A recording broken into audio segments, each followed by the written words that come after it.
ആശമാർ ചെയ്യുന്ന സേവനത്തിന് 233 രൂപ ദിവസക്കൂലി കൊടുത്താൽ മതിയോ? പോരാ എന്നുള്ള ഒറ്റ മറുപടിയിൽ തുടങ്ങിയതാണ് സെക്രട്ടേറിയറ്റിന് മുന്നിലെ ഈ സമരം.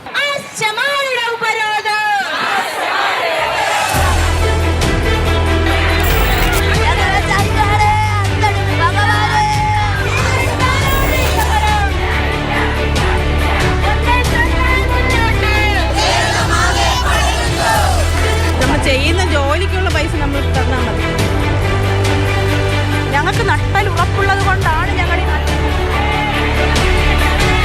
ക്ഷീണമുണ്ട്, പ്രയാസമുണ്ട്. ചുറ്റുവട്ടത്തെ ക്ലിനിക്കുകളിൽ, കുത്തിവെപ്പ് ക്യാമ്പുകളിൽ, ഹെൽത്ത് സെന്ററുകളിൽ, അങ്കണവാടികളിലെല്ലാം നമ്മളവരെ കാണുന്നില്ലേ? കഷ്ടപ്പാടിന്റെ കണക്കുകൾ സർക്കാരിനോട് പറഞ്ഞു തുടങ്ങിയിട്ട് 109 ദിവസമായി.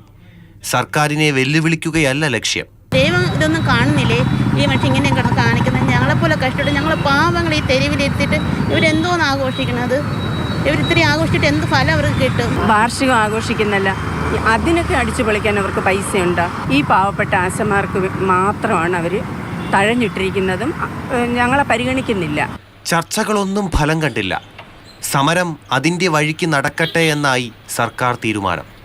സമരത്തിന്റെ വഴിക്ക് നടക്കട്ടെ. നമ്മൾക്കായിട്ട് ഇപ്പോൾ ഒത്തുതീർപ്പ് ഒന്നും ശ്രമിക്കാൻ കഴിയില്ല. ശ്രമിച്ചതിന് ഫലമുണ്ടായിട്ടില്ല.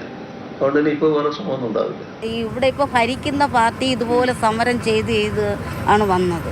അങ്ങനെയുള്ളവരെ ഞങ്ങൾ എങ്ങനെ തരം താഴ്ത്തുമ്പോൾ അതിൽ ഞങ്ങൾ വിജയിച്ചേ പോവുള്ളൂ. സമരത്തിന് പിന്തുണ കുറഞ്ഞോ എന്ന് ചോദിച്ചാൽ, ഭരിച്ചുകൊണ്ടിരിക്കുന്ന ഗവൺമെന്റ് കേരളത്തിലെ മുഴുവൻ ജനങ്ങളെ തോൽപ്പിച്ചുകൊണ്ടിരിക്കുകയാണ്, പരാജയപ്പെടുത്തിക്കൊണ്ടിരിക്കുകയാണ്. അവിടെ ഇനി തോൽക്കാൻ തയ്യാറല്ല. എത്രമേൽ നമ്മൾ തോറ്റു കൊടുക്കാൻ തയ്യാറല്ല. നമ്മൾ എത്ര കാലം വേണമെങ്കിലും നമ്മളെ ഈ ഡിമാൻഡ് അംഗീകരിക്കുന്നവരെ ഞങ്ങൾ ചെയ്യുന്നത്. ഇത്രയും ദിവസമായില്ല. മാനദണ്ഡങ്ങൾക്കപ്പുറം ഉപാധികളില്ലാതെ ആവശ്യങ്ങൾ അംഗീകരിച്ചാൽ മാത്രമേ സമരത്തിൽ നിന്നും പിന്മാറൂ എന്ന് ഉറപ്പിച്ചു പറയുന്നുണ്ട് ആശാ വർക്കർമാർ. വെയിലെന്നില്ല, മഴയെന്നില്ല, വീടാന്തരം കയറിയിറങ്ങി അവർ ചെയ്യുന്ന സേവനത്തിന് നാം തന്നെയാണ് സാക്ഷി.